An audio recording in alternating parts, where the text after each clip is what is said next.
วันอังคารทุกวันอังคารตั้งแต่เวลาเดี๋ยวนี้เป็นต้นไป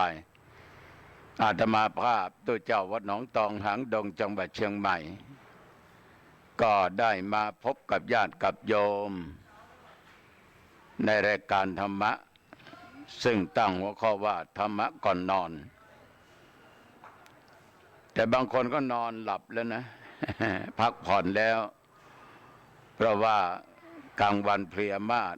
หนึ่งอากาศร้อนสองเจองานหนักสามเดินไปเดินมาลัดแดดบ้างอะไรบ้างจิปะทะเมื่อยล้าไปตามร่างกายสุขภาพเลยอ่อนเพลียมาถึงบ้านอาบน้ำอาบท่าทานข้าวก็เข้าห้องนอนเปิดแอร์เปิดพัดลมนอนหลับก็ขอให้โยมหลับแบบสบายสบายตื่นมาสบายจิตสบายใจให้โยมมีความสุขก็แล้วกันแต่สำหรับญาติโยมที่ยังไม่ได้หลับไม่ได้นอนไม่ได้พักผ่อนนั้นหรือกำลังฟังตุเจ้าวัดหนองตองมาพูดเรื่องธรรมะในรอบดึกนี้ให้ญาติให้โยมได้ฟังกันก็เอาธรรมะเป็นเพื่อนก็แล้วกันนะ แต่มาภาพก็จะอยู่เป็นเพื่อนญาติโยมแต่ที่จริงโยมทั้งหลายเวลาขณะนี้อาตมาก็คงได้รับกิจนิมนต์ไปเทศที่อื่นยังไม่กลับถึงวัดนะยังไม่กลับถึงวัดหรือบางทีก็อาจจะอยู่วัดก็ไม่รู้นะแต่ก็พูดได้ว่า5 ทุ่มนี้ยังไม่หลับหรอกแต่ไม่ได้ไปไหนใกล้เที่ยงคืนเนี่ยถึงจะนอนหลับบางทีเข้าห้องนอนก็ยังไม่หลับนะหลังจากไหว้พระสวดมนต์เรียบร้อยเจริญสมาธิภาวนาเรียบร้อยแต่ว่าอาตมาก็เป็นอาจินอยู่ตลอด3:30ไม่เกิน4:00นี่ต้องลุกแล้วต้องลุกเป็นประจำทุกวันกลางวันก็ไม่ค่อยได้พักผ่อนนะคือมันเป็นนิสัยธรรมภาพไม่ค่อยพักผ่อนไม่ค่อยหลับค่อยนอนสักเท่าไหร่มันเป็นอย่างนี้มาตั้งตั้งนานแล้วไปไหนก็เวลามีกิจนิมนต์ก็ไปกิจนิมนต์บ้างไม่ไปไหนก็อยู่วัดเดินไปเดินมาดูทีวีดูข่าวบ้างอ่านหนังสือบ้างหรือก็เทศบ้างอัดเทปเกี่ยวกับธรรมะบ้างเหล่านี้เป็นต้นเหมือนเวลาเดี๋ยวนี้ญาติโยมทั้งหลายเป็นเวลาพบค่ำวันที่อาตมาภาพบันทึกเสียงธรรมะนั้นมีลมมีฝนตกแต่ที่วัดหนองตองไม่มีตกนะ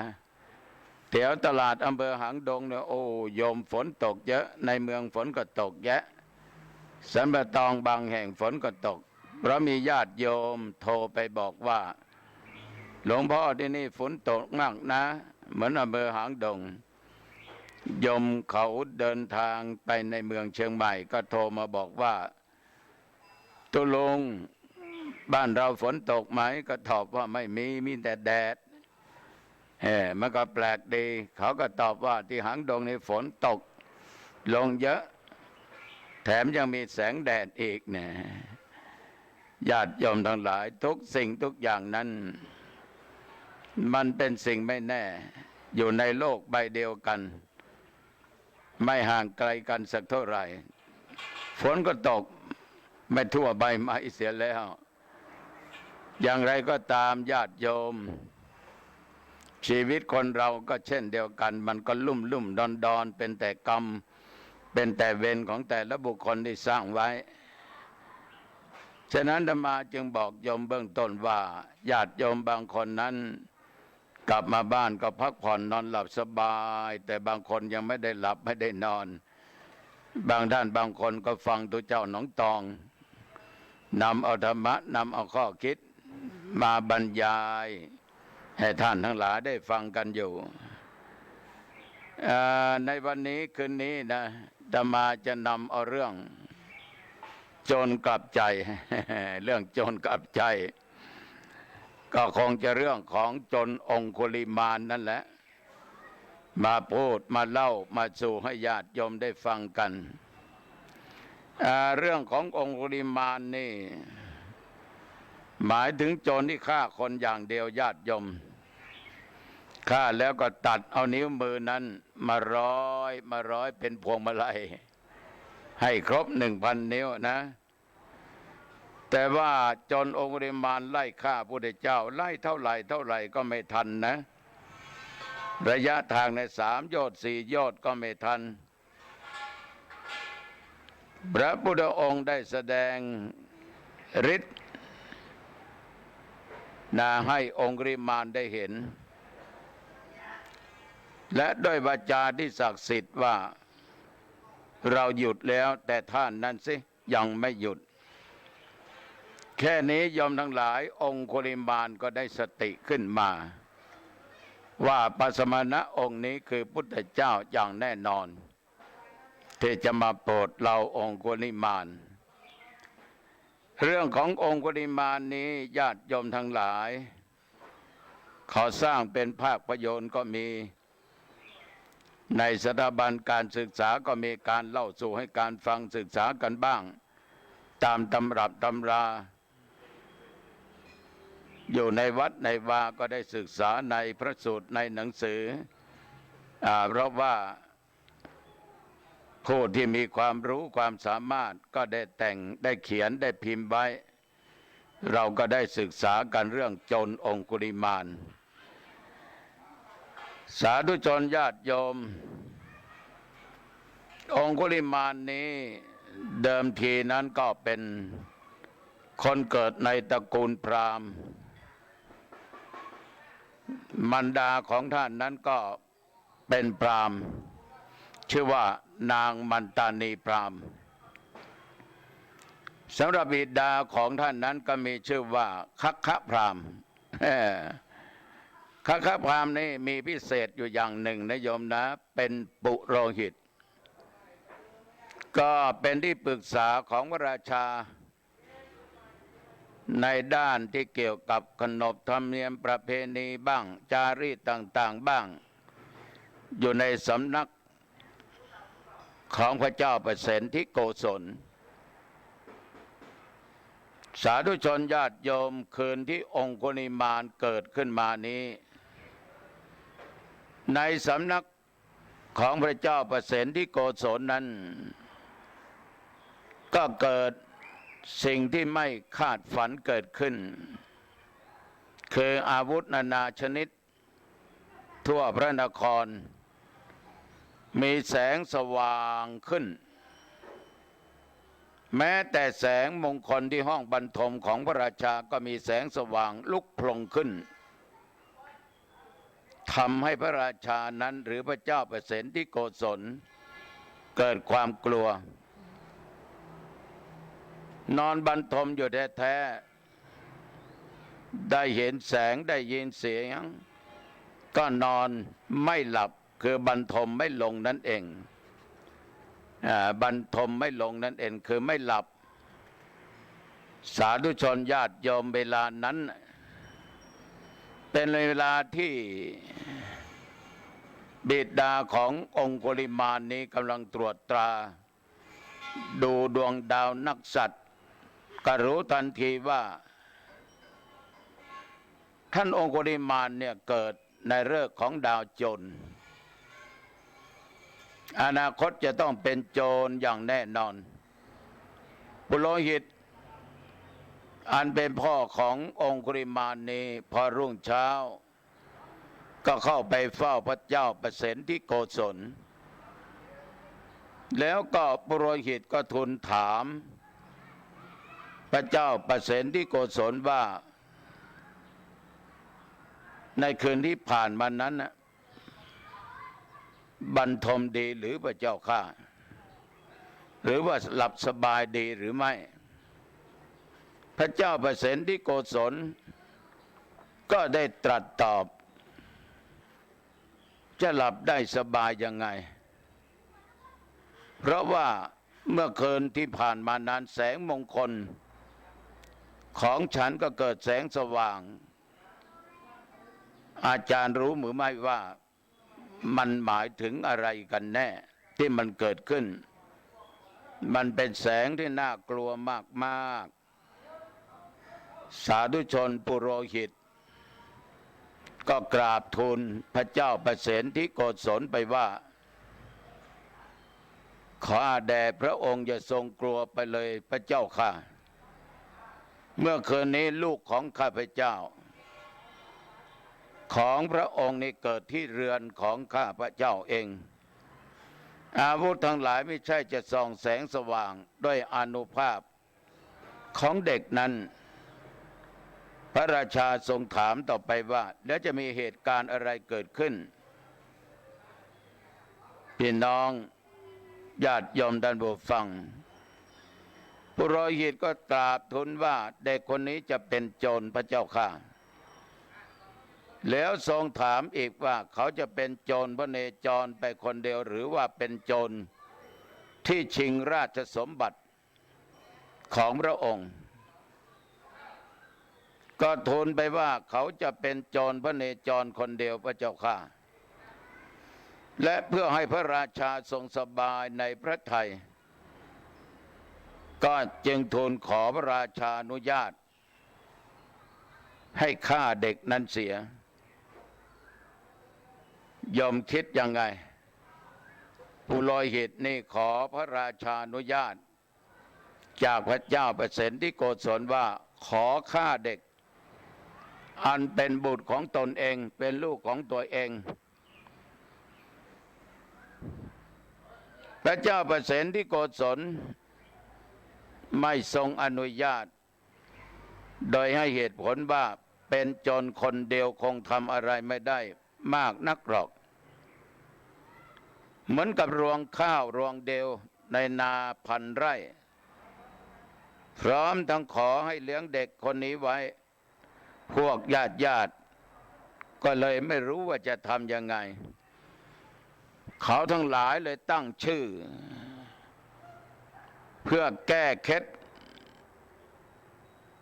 ชื่อกุมารนั้นว่าอาหิงสกะกุมารแปลว่าเด็กผู้ไม่เบียดเบียนใครยอมทั้งหลาย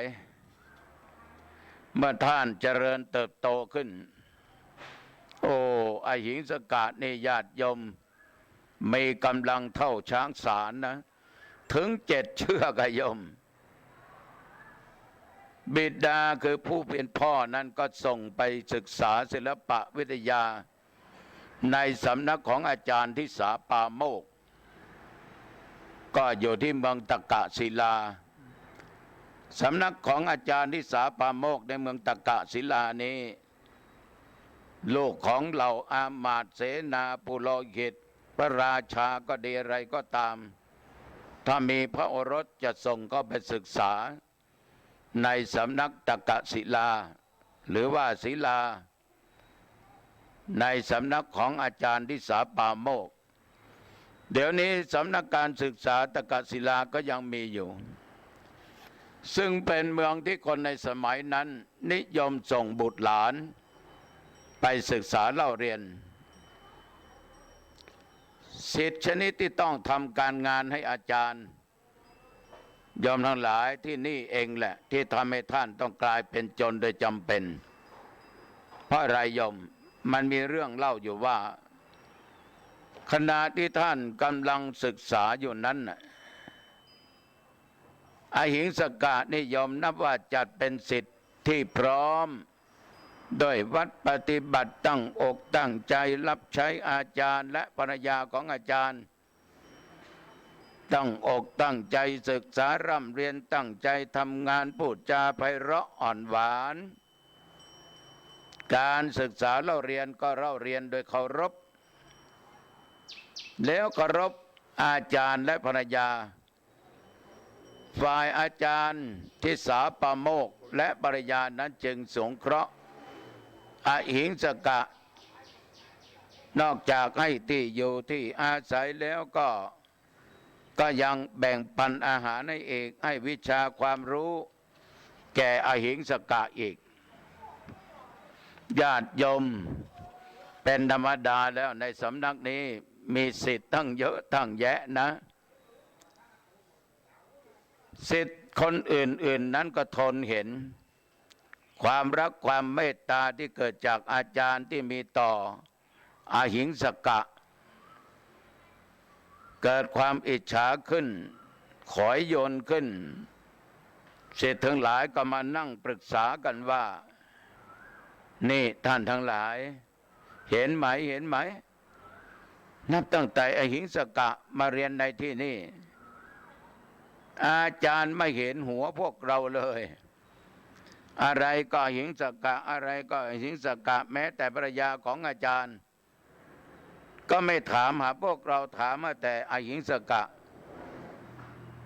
เราทั้งหลายปล่อยไว้ไม่ได้นะต้องจัดการทำลายอย่างใดอย่างหนึ่งทีนี้เราจะไปพูดว่าอหิงสกะเป็นคนโง่ก็ไม่ได้เพราะมาเรียนเก่งกว่าเรามาเรียนเก่งกว่าเราจะว่ามันประพฤติไม่ดีก็ไม่ได้เพราะมันสมบูรณ์ด้วยวัดปฏิบัติจะว่าชาติสกุลมันต่ำกว่าเราก็ว่าไม่ได้เพราะว่ามันเกิดในสกุลสูงศักดิ์นี่พวกเราจะทำยังไงจะเอาข้อไหนดีทีนี้ในระยะนั้นยอมมีคนหนึ่งเสนอความคิดขึ้นว่านี่พวกเราต้องทำให้อาจารย์นั้นไม่ไว้ใจในตัวมันโดยพวกเรานี่ต้องแบ่งกันเป็น3 พวก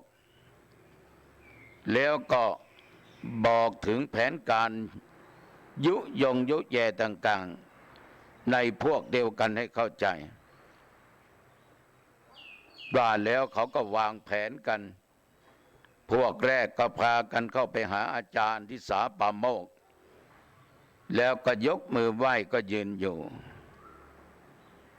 อาจารย์ที่สาปาโมกข์ก็ถามว่าพวกเองมีอะไรหรือศิษย์ทุกคนก็ได้พูดเป็นเสียงเดียวกันว่าอาจารย์ครับพวกกับผมนี่ได้ยินเรื่องไม่ดีมาเรื่องหนึ่งครับเอาก็มันเรื่องอะไรหรือพวกเราได้ยินมาว่าอหิงสกะจะประทุษร้ายท่านอาจารย์ครับผมอาจารย์ทิสาปโมกข์ฟังแล้วก็ตะคอกปากไปพวกเองออกไปให้ไกลๆไปเดี๋ยวนี้เจ้าจำพวกทอยพวกเจ้าอย่ามาทำลายลูกของเราอย่าทำลายความสัมพันธ์ของเราระหว่างเรากับอหิงสกะเลยพวกที่หนึ่งนั้นโดนตะเพิดออกมาแล้วยอมไม่เป็นท่าเลยที่นี้มาถึงพวกที่2พวกที่3ก็มากล่าวแบบเดียวกันนี้แล้วก็กล่าวว่าอาจารย์ครับจะเชื่อหรือไม่เชื่อก็ตามนะครับแต่พวกผมรักอาจารย์นะครับขออาจารย์ได้โปรดใคร่ครวญก่อนเถิดนะครับญาติโยมทั้งหลายข่าวนี้ละอาจารย์ที่สาปาโมกข์ผู้เคยหนักแน่นจิตใจไม่หวั่นไหวก็เริ่มจะหวั่นไหวและหลงเชื่อไล่พวกศิษย์ออกไปแล้วตกลงใจว่าพวกเขาต่างแสดงความห่วงใยตัวเราเห็นจะเป็นเรื่องจริงอหิงสกะคงคิดไม่ดีกับเราเราจะทำยังไงจะฆ่ามันทิ้งเสียแต่ว่าถ้าใครๆรู้เขาก็จะพูดกันว่าเราฆ่าศิษย์ที่อยู่ในสำนักของเราแล้วใครเล่าจะมาเรียนที่สำนักเรียนของเราอีกเราก็จะเสื่อมจากลาภเราจะบอกกับมันว่ายังมีเรื่องที่เรายังไม่ได้สอนเป็นวิชาสำคัญวิชาสุดท้าย เราต้องบอกมันให้ไปฆ่าคน ก็จะได้ถูกทางการฆ่าของเรา อาจารย์ทิสาปาโมกข์คิดดังนี้ญาติโยมทั้งหลายก็เรียกอหิงสกะเข้ามาหาแล้วกล่าวว่า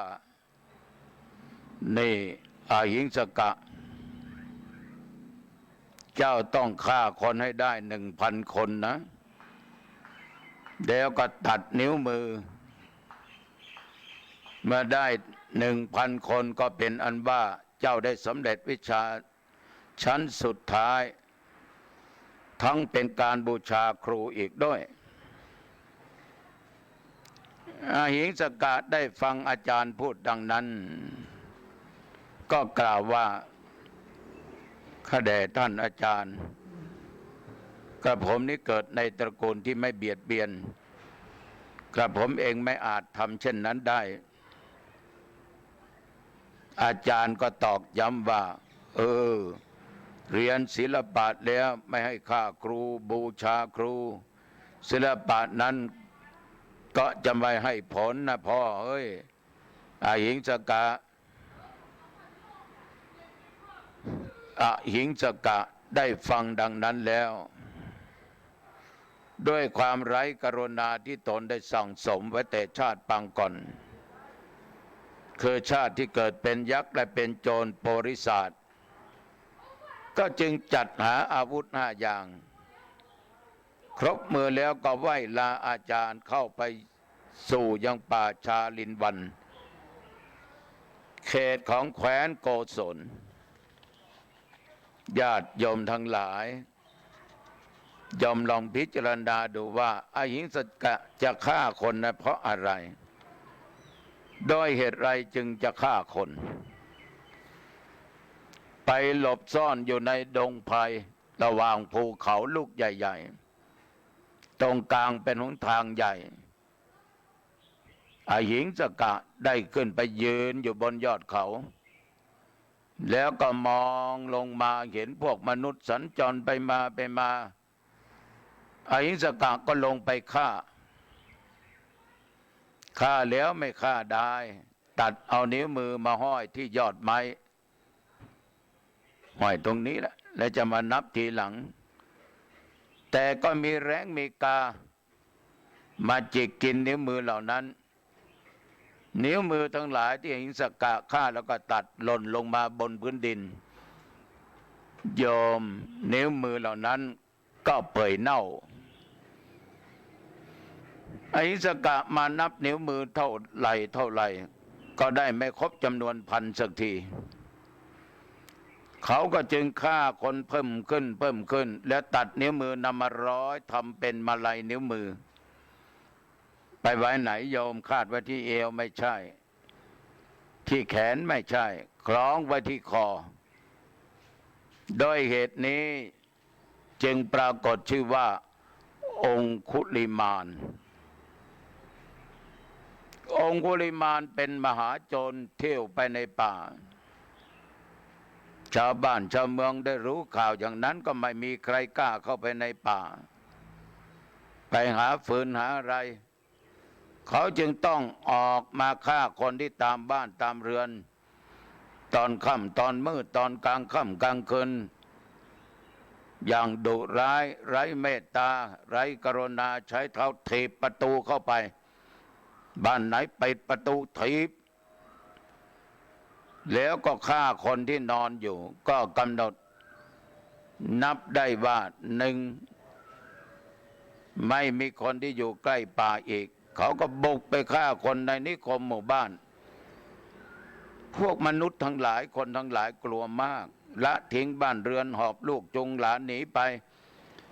ไกล3 โยชน์ก็มี2 โยชน์ก็มี4-5 โยชน์ก็มีถึงกรุงเมืองสาวัตถีก็ตั้งค่ายที่พักท้องสนามหลวงคำควรร้องเรียนพระราชาว่าข้าแด่สมมุติเทพในแว่นแขนของพระองค์มีโจรชื่อองคุลิมานเที่ยวฆ่าคนพระเจ้าข้าตอนที่คนอพยพหนีไปกรุงสาวัตถีนั่นยมเพื่อกราบทูลพระเจ้าประเสนที่โกศล องคุลิมานรวบรวมนิ้วได้999นิ้วขาดเพียง1 นิ้วจะครบ1,000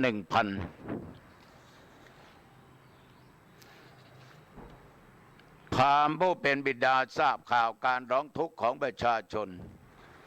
ก็รู้ทันทีว่าโจรองคุลิมานนั้นต้องเป็นลูกของตนอย่างแน่นอนก็จึงนำเรื่องมาบอกแก่นางมันตานีพราหมณ์ผู้เป็นภรรยาว่าคือครั้งแรกก็ปรึกษาหารือกับนางว่าน้องตอนนี้พระราชาก็จะเสด็จไปจับองคุลิมานอันเป็นลูกของเรานะเราจะทำยังไงดีล่ะนางพรามณีจึงบอกให้พราหมณ์ผู้เป็นสามีพี่รีบไปพาองคุลิมานมาสิพากลับมาบ้านเร็วๆโอ้โหญาติโยมฝ่ายพราหมณีที่เป็นสามีก็ปฏิเสธทันทีว่าโอ้ยฉันไม่เอาฉันไม่กล้าไปหรอกเพราะมีคำสอนกันไว้ว่าไม่ควรไว้วางใจคนมีอยู่4 จำพวก 1. โจรที่เป็นเพื่อนเก่าของเรา 2. อดีตเพื่อนฝูงที่เคยมีไมตรีกันมาก่อน 3. พระราชาก็ไม่ควรไว้ใจว่าพระองค์นับถือเรา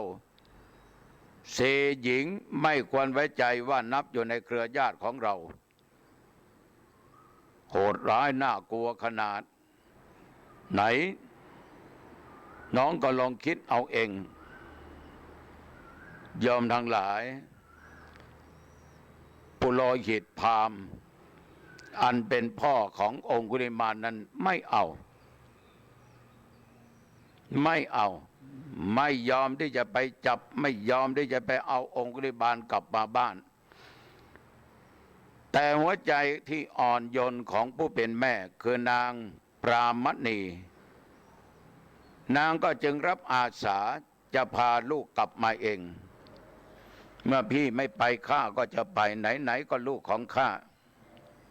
จะเป็นจนไม่ใช่จนก็ลูกข้าจะดีจะชั่วก็ลูกข้าถ้าพี่ไม่ไปข้าจะไปว่าแล้วนางก็ออกเดินทางไปเวลานั้นญาติโยมพระพุทธเจ้าทรงเห็นโจรเป็นสัตว์จะเกิดในภพสุดท้ายตอนใกล้รุ่งพระพุทธเจ้าทรงทราบว่านางพรามณีมุ่งหวังจะไปนำองคุลิมานกลับมาบ้านแต่ถ้าว่าถ้านางไปองคุลิมานก็จะฆ่าไม่รู้ว่าจะเป็นใครจะเป็นมารดาก็ตามเพื่อให้ได้ครบนิ้ว1,000 นิ้วพระองค์ก็ทรงทราบเห็นว่าโจรคนนี้เป็นสัตว์ผู้เกิดเป็นภพสุดท้ายถ้าเราไม่ไปเขาจะเกิดความเสื่อมใหญ่ก็คือเขาจะต้องฆ่ามารดาของตัวเองแต่ถ้าเราไปเขาก็จะได้ถึงความสวัสดีเขาจะถึงซึ่งความสุขได้สาธุชนภายหลังถ้าว่าเขาได้ทราบถึงธรรมะแล้วก็คงจะเป็นสิ่งที่ดีพระพุทธเจ้าคิดดังนี้ญาติโยมเหลือพระองค์นั้นทำยังไงญาติโยมก็ได้เสด็จก็ได้เสด็จไปที่ระหว่างองคุลิมานกับแม่ของตัวเองในกึ่งกลางองคุลิมานเห็นบรรดาเดินมาแต่ไกลจึงเงื้อดาบวิ่งเข้าไปคิดว่าแม้เป็นมารดาเราก็จะฆ่าทำนิ้วให้ครบจำนวน1,000พอดีขณะนั้นญาติโยมทั้งหลายพระพุทธเจ้าทรงแสดงพระองค์ขึ้นในระหว่างคนทั้งสององคุลิมานเห็นแล้วก็คิดว่าการฆ่ามารดาแล้วตัดเอานิ้วมือจะมีประโยชน์เช่นไร มารดาของเราจงมีชีวิตอยู่ต่อไปเถิดนี่ยอมองคุลิมานก็รู้ว่านั้นคือแม่ของตัวเองแต่เมื่อเห็นพระพุทธเจ้าก็กลับใจไม่เอาละไม่ฆ่าแม่ละเราจะฆ่าสมณะองค์นี้นำเอานิ้วมือไม่ครบ1,000แล้วองคุลิมานก็เหงือดาบวิ่งตามไปข้างหลังพระพุทธเจ้าผู้มีกำลังเสด็จดำเนินไปครั้งนั้นพระพุทธองค์ทรงบันดาลอิทธาภิสังขารหมายถึงทรงแสดงโดยประการต่างๆเช่นย่อหนทางให้สั้นเพื่อทรงดำเนินได้เร็วบันดาลให้มหาปฐพีเป็นลูกคลื่นใหญ่ๆขวางองคุลิมานไม่ให้ตามพระองค์ท่านหรือบันดาลให้มีเถาวัลย์กั้นพระองค์ไว้เหล่านี้เป็นต้นทำให้องคุลิมานถึงแม้จะวิ่งสุดกำลังก็ยังไม่สอาจทันพระพุทธเจ้าผู้เสด็จไปตามปกติได้เพราะพระองค์นั้นกำลังแสดงฤทธิ์ในขณะองคุลิมานวิ่งอยู่นั้นไม่มีความคิดว่าน่าอัศจรรย์จริงไม่เคยมีเลยเมื่อก่อนช้างกำลังวิ่งม้ารถเนื้อที่กำลังวิ่งเราก็ยังวิ่งไล่ตามจับได้แต่ตอนนี้เราวิ่งจนสุดกำลังก็ยังไม่อาจทันสมณะนี้ซึ่งเดินไปตามปกติได้เขาหยุดยืนอยู่แล้วกล่าวว่าจงหยุดก่อนสมณะจงหยุดก่อนสมณะจงหยุดก่อนสมณะเราเดินไม่ไหวแล้วท่านหยุดก่อนสมณะพระพุทธเจ้าตรัสว่าเราหยุดแล้วองคุลิมานท่านเล่าจงหยุดเถิดเราหยุดแล้วองคุลิมานท่านเล่าจงหยุดเถิดองคุลิมานคิดว่าพวกสมณะสักยบุตรมักเป็นคนพูดจริงปฏิญญาจริงทำไมสมณะรูปนี้เดินไปอยู่แท้ๆแต่พูดว่าเราหยุดแล้วญาติโยมทั้งหลายองคุลิมานได้คิดว่าสมณะองค์นี้เพียงแต่กล่าวว่าท่านเล่าจงหยุดเถิดถ้าอย่างไรเราพึงถามสมณะรูปนี้ดูองคุลิมานญาติโยมก็ทูลถามพระศาสดาว่าดูก่อนสมณะท่านกำลังเดินไปยังกล่าวว่าเราหยุดแล้วและท่านยังไม่หยุดยังกล่าวกับข้าพเจ้าผู้หยุดแล้วว่าไม่หยุดดูก่อนสมณะข้าพเจ้าขอถามเนื้อความนี้กับท่านท่านหยุดแล้วเป็นอย่างไรข้าพเจ้ายังไม่หยุดแล้วเป็นอย่างไรโอ้องคุลิมานเราตถาคตนี่นะวางอาชญาเครื่องมือในการฆ่าสรรพสัตว์ไม่ว่าสัตว์มนุษย์สัตว์เดรัจฉานได้หมดแล้วจึงว่าหยุดคือหยุดต่อการทำบาปทั้งปวงไม่ฆ่าสัตว์ตัดชีวิตในการทุกเมื่อส่วนท่านไม่สำรวมไม่มีท่านไม่มีความกรุณาในสัตว์ทั้งหลายเพราะฉะนั้นเราจึงชื่อว่าหยุดแล้วท่านยังไม่หยุดก็คือท่านไม่หยุดฆ่าไม่หยุดทำร้ายคนอื่นองคุลิมานฟังแล้วเกิดความปิติโสมนัสพระสมณะนี้คือพระพุทธเจ้าพระองค์นั้นเคยได้ยินกิตติศัพท์ของพระองค์ผู้ประกาศคุณตามความเป็นจริงผู้ทรงทำชาวโลกทั้งปวงให้เอิบอาบอยู่ประดุจน้ำมันเอิบอาบอยู่บนผืนน้ำฉะนั้นอีกทั้งเหตุสมบัติบารมีถึงพร้อมและญาณของเขาก็ถึงความแก่กล้าแล้วจึงคิดว่าการนับถือสีหนาฏการเปล่งด้วยเสียงอันดังประดุจราชสีห์หรือการเปล่งด้วยความองอาจจะเป็นการ ตัวเราเป็นผู้ที่พระพุทธเจ้าผู้แสวงหาคุณใหญ่ทรงเห็นแล้วจึงเสด็จมาเพื่อสงเคราะห์เราญาติโยมโจรองคุลิมานทูลว่าดูก่อนท่านสมณะนานจริงหนอท่านเป็นผู้เทวดามนุษย์บูชาแล้วเป็นผู้แสวงหาคุณอันใหญ่แล้วเสด็จมาถึงป่าใหญ่เพื่ออนุเคราะห์ข้าพระองค์ถ้าพระองค์จะเลิกทำบาปเพราะฟังคาถาอันประกอบด้วยธรรมของพระองค์นับตั้งแต่บัดนี้เป็นต้นไปจบแล้วองคุลิมานได้ทิ้งดาบและอาวุธทั้งหมดลงในหิวลึกแล้วก็ถวายบังคมแทบพระบาททั้งสองของพระพุทธเจ้าแล้วทูลขอบวชกับพระองค์ณที่นั่นเองพระพุทธเจ้าผู้ประกอบด้วยพระกรุณาคุณทรงแสวงหาคุณอันยิ่งใหญ่ทรงเป็นศาสดาเอกของโลกและเทวโลกพระองค์ก็ทรงเหยียดพระหัตถ์ข้างขวาออกไปตรัสกับโจรองคุลิมานในเวลานั้นว่าท่านจงเป็นภิกษุมาเถิดท่านจงเป็นภิกษุมาเถิดท่านจงเป็นภิกษุมาเถิดพระพุทธดำรัสนี้แหละทำให้โจรองคุลิมานดำรงอยู่ในภาวะเป็นภิกษุแล้วได้เสด็จโดยมีพระองคุลิมานติดตามไปข้างหลังพระพุทธองค์เสด็จจาริกไปทางพระนครสาวัตถีพระพุทธเจ้าประทับอยู่ในพระเชตวันกรุงสาวัตถีแม้พระองค์โคลิมานก็อยู่ณที่นั้นสาธุชนญาติโยมสมัยนั้นประชาชนก็มาชุมนุมอยู่ที่ประตูพระราชวังของพระเจ้าปเสนทิโกศลต่างคนต่างก็มาร้องทุกข์เรื่องโจรองคุลิมานขอพระราชากำจัดเสียพระเจ้าปเสนทิโกศลทรงทราบ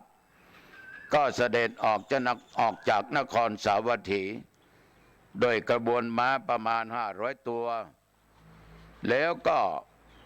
เสด็จเข้าไปสู่ที่เชตวันอารามที่พระพุทธเจ้าทรงประทับอยู่พร้อมกับหมู่ภิกษุทั้งหลาย